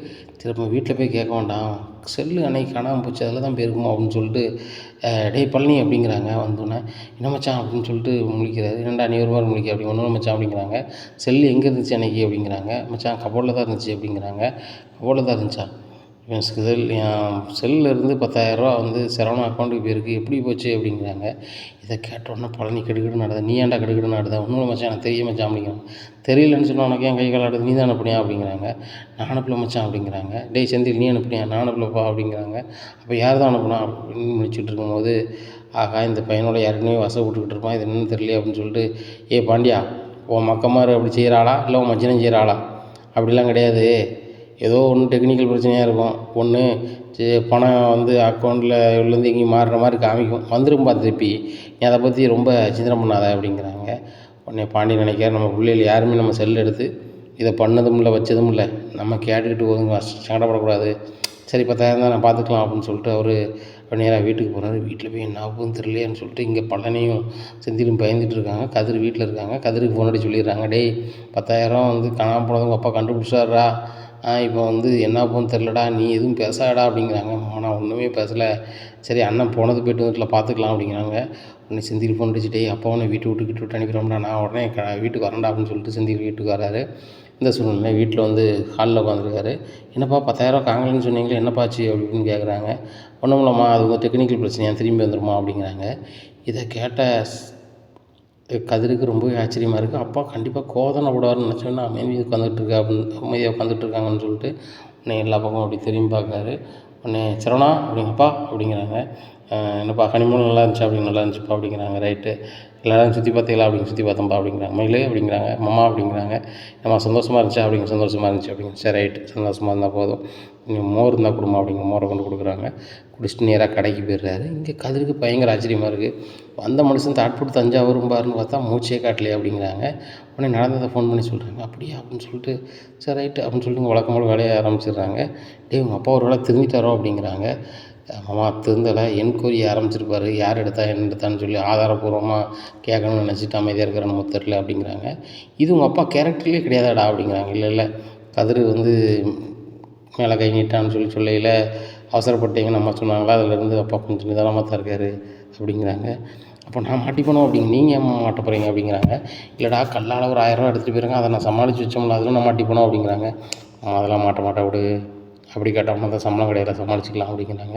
நான் எங்கடா சமாளிக்கிறது, உங்கள் அப்பாவுக்கு தெரியாமல் 200 300 எடுத்து பையில் வைப்பேன், அதான்டா எனக்கு தெரியும், இவ்வளோ பெரிய அமௌண்ட்லாம் நான் எடுத்ததே இல்லைடா அப்படிங்கிறாங்க. என்னம்மா சொல்கிறேன், கல்லாலே பணம் எடுத்து ஊர் ஓரத்தில் ஒரு பெரிய தோட்டம் வாங்கி கொடுத்தா எல்லோரும் ஊரில் பேசுகிறாங்க அப்படிங்கிறாங்க. டேய் நீ வேறு பொருளைகளே கிளப்பாடா, அது எங்கள் குடும்ப சொத்துடா அப்படிங்கிறாங்க. குடும்ப சொத்தா, அதை அவங்க அண்ணன் மாதிரி விற்கிறது கலைதாங்க அப்படிங்கிறாங்க. என்ன மாதிரி விற்கிறது கலைதாங்களா, அது எப்படி விற்க முடியும், அது எங்கள் அப்பா பேர்லாம் இருக்குது அப்படிங்கிறாங்க. ஆமாம் உன்னைய வாரிசாக மறைச்சி கூட உனக்கு விற்கிறதுக்கு கூட பார்ப்பாங்க அப்படிங்கிறாங்க. நான் அதை இப்படிதான் விடுவேன், நான் என்னென்னு பார்க்குறேன் அப்படின்னு சொல்லிட்டு மச்சான் எனக்கு ஒரு சின்ன வேலைக்கு வெளியே போய்ட்டு வரேன் அப்படிங்கிறாங்க. சரி போய்ட்டு வா அப்படிங்கிறாங்க. நேராக ரெஜிஸ்டர் ஆஃபீஸ் போகிறாங்க. அங்கே போய் தடங்கல் பண்ணி கொடுக்குறாங்க.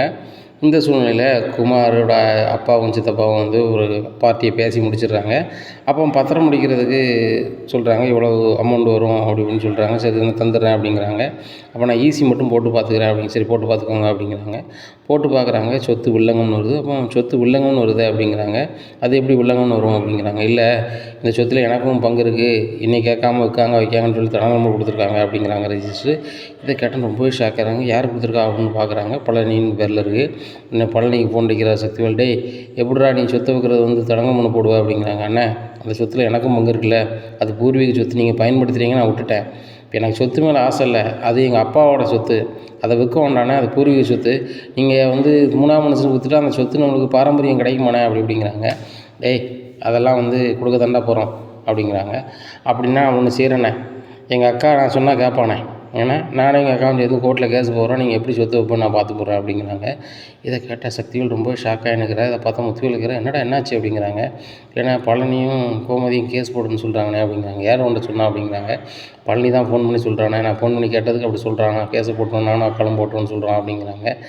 இதை கேட்டால் முத்துவேல் சொல்கிறாரு, சரி அவனுக்கு இந்த பங்கு கொடுத்துறான்னு சொல்லு அப்படிங்கிறாங்க. டேய் உனக்கு பங்கு வாங்கிக்க அப்படிங்கிறாங்க. எனக்கு பங்கு வேண்டாம், சொத்தை வைக்கக்கூடாது அப்படிங்கிறாங்க. டேய் சொத்தை விற்றா தான் முடியும் அப்படிங்கிறாரு சக்திவேல். சொத்தையும் வைக்கணும், நம்மளுக்கு எவ்வளோ வசதி இருக்குது, இவ்வளோ தொழில் பண்ணியிருக்கீங்க, எல்லாமே பூர்வீக சொத்துலேருந்து வந்தது தானே. உங்களுக்கு 2, 3 உயில் இருக்குது, அதை நீங்கள் வச்சுக்கோங்க. அதை விடுத்து நீங்கள் வந்து என் அப்பா பேரில் உள்ள சொத்தை விற்கிறீங்க. நான் வந்து சொத்தில் பங்கு விருப்பம்லாம் கிடையாது. அது காலத்துக்கும் கிடக்கட்டும். நம்ம குடும்ப சொத்துண்ணே அது. அதுவும் ஊர் எதிர்ப்புலேயே இருக்குது. இந்த ஊருக்கு அடையாளமே நம்ம சொத்துலேருந்து தான் ஆரம்பிக்கணும். நம்ம தாங்க இந்த ஊருக்கு அடையாளம், அதனால் நம்ம விற்க வேணாம் அப்படிங்கிறாங்க. டேய் லூசாடா நீ, அது மெயின் ரோடு ஆயிடுச்சு, நல்லா ஏற்காலம் ஆயிடுச்சு, அதை நான் விற்றோம்னா ஒரு பெரிய அமௌண்ட் கிடைக்கும்டா அப்படிங்கிறாங்க. பெரிய அமௌண்ட் யாருக்குன்னே வேணும், குடும்ப சொத்து விற்கக்கூடாது, அவ்வளோதான், நான் விற்க விட மாட்டேன் அப்படின்னு சொல்லிட்டு ஃபோனை வச்சிடுறாரு. இது எல்லாமே பாண்டியன் சொல்கிற வேலைண்ணே அப்படிங்கிறாங்க. அந்த பாண்டியன் நம்மளை நிம்மதியாகவே இருக்க மாட்டானோ அப்படிங்கிறாங்க. ஆமாண்ணே, அதான் இது பண்ணிகிட்டு இருக்கான். நம்ம இதை விற்றுட்டு கல்யாணத்தை சிறப்பாக பண்ணோம்னா அவனுக்கு வந்து பிடிக்க மாட்டேங்குண்ணே, வேறு ஒன்றும் இல்லைண்ணே அப்படி இப்படின்னுட்டு இருக்காங்க. சரி ரைட்டு, நம்ம அதுக்கு ஏதாவது வழி பண்ணி விற்றுருவோம், பழனியை நான் நாசுக்காக பேசி வர சொல்கிறேன், கையெழுத்து போட்டுருவோம் அப்படிங்கிறாரு. உடனே இல்லைண்ணே எனக்கு நம்பிக்கை இல்லைண்ணே, பாண்டியன் சொல்ல தான் அவங்க கேட்பான் அப்படின்னு சொல்லிட்டு இருக்காங்க. சரி நான் பார்த்துக்கிறேன் விடு, கோவப்படாத, பார்த்துக்கலாம், தவிர இடம் உங்களுக்கு தான், நீ கோவப்படாதவங்க போங்க அப்படிங்கிறாங்க. அவங்க கிளம்பி போகிறாங்க. இந்த சூழ்நிலையில் வந்துட்டு வீட்டுக்கு போகிறோன்னே சக்திவேல் ரொம்பவே கத்துறாரு. ஏதா நீ உன் அமௌண்ட்டை சொல்லி வச்சிருக்கியா, நம்ம சொத்தை கூட வைக்கூடாதுன்னு சொல்லிட்டு நான் ஏன்டா சொல்ல போகிறேன் அப்படிங்கிறாங்க. இல்லை பழனி போய் தடங்கல் போட்டிருக்கான் வச்சுருக்கான், இவ்வளோ விவரம் தெரிஞ்சு தான் அலையுதான், கண்டிப்பாக அவன் செஞ்சிருக்க மாட்டான், ஏற்று வீட்டுக்காரன் சொல்லி தான் செஞ்சிருப்பான் அப்படிங்கிறாங்க. டேய் பழனி செஞ்சதுக்கும் ஏற்று வீட்டுக்காரர் மருமகன் என்னடா செஞ்சார்? மருமகன் பிள்ளாத மருமகன், அவன் தான் வந்து நம்ம சொத்தை வைக்கக்கூடாது வைக்கூடாதுன்னு சொல்லிட்டு எல்லா வேலையும் பார்த்துட்ருக்கான் அப்படிங்கிறாங்க. உடனே அவரெல்லாம் அப்படி செய்ய மாட்டார் அப்படி. ஆமாம் செய்ய மாட்டார், செய்யாமல் தான் தடங்கல் பழனியை கொடுக்க வச்சுருக்கானோ அப்படிங்கிறாங்க. உடனே பழனிக்கு ஃபோன் அடிக்கிறாங்க பழனியோட அம்மா. டேய் என்னடா எங்கடா இருக்க அப்படிங்கிறாங்க. இங்கே கடையிலேருந்து வீட்டுக்கு வந்துட்டுருக்கான் அத்தா அப்படிங்கிறாங்க. நேராக வீட்டுக்கு வாடா அப்படிங்கிறாங்க. சரி அத்தா அப்படின்னு சொல்லிட்டு போகிறாங்க. டேய் யாரை கட்டுறா தரங்கன்னு கொடுத்த அப்படிங்கிறாங்க. நீங்கள் யாரை கட்டு அந்த சொத்து வைக்க போனீங்க அப்படிங்கிறாங்க. யாரா கேட்கணும் அப்படிங்கிறாங்க. என்ன வாரிசாக மறைப்பீங்க, அக்காவை வாரிசாக மறைப்பீங்க, அப்பா சொத்தை நீங்கள் விற்பீங்க, நான் பார்த்துட்டு இருக்கணுமோ, அது என்கிட்ட ஒரு வார்த்தை கூட சொல்ல மாட்டேங்க அப்படிங்கிறாங்க. இப்போ என்னடா ஆசைன்னு உனக்கு அப்படிங்கிறாங்க. முத்துவேல் சொல்லிட்டாரு. டேய் உனக்கு என்ன பங்கு அதை வாங்கிக்கோ அப்படிங்கிறாங்க. பங்கில் வேணாண்ணே அப்படிங்கிறாங்க. டேய் அப்போ அதை கொடுத்துருவோண்டா, அது மெயின் ரோட்டில் இருக்குது, நாளைக்கு அது ஃப்ளாட்டு போட்டால் நல்ல வருமானம் வரும்டா அப்படிங்கிறாங்க. அண்ணா இங்கே பாருங்கள், நம்ம வந்து நாளைக்கு வந்து வாங்க முடியாதுண்ணே அப்படிங்கிறாரு பழனி. டேய் அதெல்லாம் எங்களுக்கு தெரியும், உனக்கு என்ன வாங்கிட்டு போயிட்டே இரு, உங்கள் மச்சான் சொல்ல கேட்டு நீ ஆடிக்கிட்டு இருக்க, அது சரி வராது அப்படிங்கிறாங்க. யார் சொல்லியும் கேட்டு ஆடலை, நீங்கள் இந்த இடத்த வந்து கொடுக்க போகிறீங்கன்னு சொல்லி செந்தில் சொல்லிட்டு எனக்கே தெரியும், எனக்கு அது மற்றபடி தெரியாது, நானும் வாரிசுன்னு மனு கொடுத்துருக்கேன், அவ்வளோதான், நீங்கள் விற்கணுன்னா விற்றுக்காங்க, நான் வாரிசுன்னு தெரியும்னு கொடுத்துட்டேன், அவ்வளோதான் அப்படிங்கிறாங்க. டேய் உனக்கு எதுக்கும் சம்மதம்னு சொல்லிட்டு ஒரு பத்திரம் எழுதிட்டு போடா அப்படிங்கிறாங்க.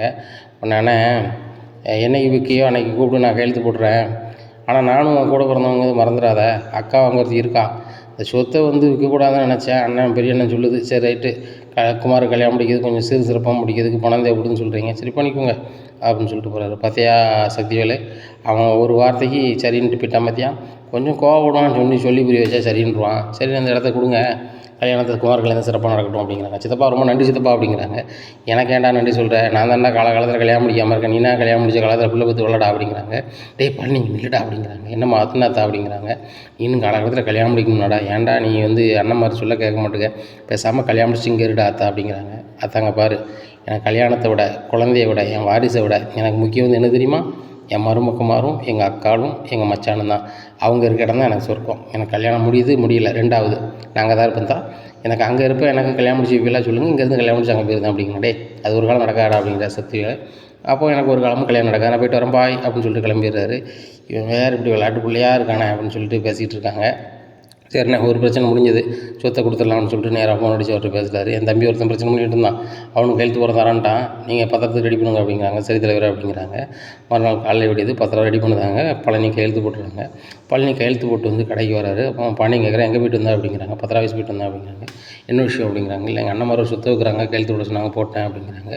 என்னடா அசால்ட்டாக சொல்கிறேன், அப்போ பங்கு எதுவும் வாங்கலையா அப்படிங்கிறாங்க. இல்லை மச்சான் பங்கு எதுக்கு மச்சான், அது எங்கள் அப்பா சொத்து விற்கக்கூடாதுன்னு நினச்சேன், எங்கள் அண்ணன் மாதிரி விற்றே ஆகணும், குமார் கல்யாணம் முடிக்க போகிறேன், செலவு பண்ண நிறைய பணம்னு சொன்னாங்க, சரி நம்ம அண்ணன் பிள்ளை தானே நல்லா இருந்து பொண்ணு விட்டேன் மச்சான் அப்படிங்கிறாங்க. உடனே இப்படிலாம் இருப்பியாடா அப்படிங்கிறாங்க. பரவாயில்ல மச்சான் செய்ய, அவங்க வீட்டோடு இருங்க, உனக்கு ஒரு பொண்ணை பார்த்து வைக்கேன், என் பிஸ்னஸை பாருன்னாங்க. எங்கள் அக்கா எங்கள் மச்சான், எங்கள் அக்கா மச்சான் பிள்ளைகள் இல்லாமல் நான் என்னால் இருக்க முடியாது, அதனால் கல்யாணம் முடிக்கிறனால இருந்துட்டு போகிறேன் அப்படின்னு சொல்லிட்டாரு. இதை கேட்ட பாண்டியனுக்கு அப்போ தான் புச்சுன்னு ஏறுது.